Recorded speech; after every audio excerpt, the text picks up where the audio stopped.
बछड़े के भाई के शादी के कार्ड छपके क्या बोल जय बब्बा की। मैं शादी के कार्ड पे क्या छपवा दिया?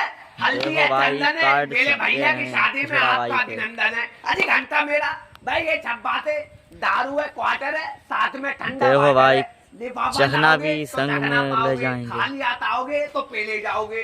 जय बब्बा की। हाँ हो गया काम। फूफा का नाम लिख दिया? हाँ लिख दिया। फूफा का नाम अरे लिखने एक जा चीज रहे तो हैं। लिखना भूल गया, एक मिनट। खाली हाथ मत आना दल्लो, वरना देख जूते लो चुरा लिए कितनी जाएंगे। होशियारी से भाई लिख बहुत रहा है। धन्यवाद। ये लो। मम्मी मामा के परिवार को मत बुलाओ। क्यों? मैं भेड़ बकरी जैसे तो उनने बच्चे कर रखे हैं, अगर सारे उठ के आगे भाई ना, तो सबको भी तुम्हारी बुलाओ। कसम, बारात के रसगुल्ले खत्म हो जाएंगे। मम्मी कहना है सबको बुलाओ। बुला लो, मेरा क्या जा रहा है, मैं तो बारात में पैसे लूटता रहूंगा। मम्मी जो शर्मा जी है ना, उनको विच फैमिली बुला लो। क्यों? समझा करो। पहले बता। उनकी जो बेटी बोल जय बब्बा।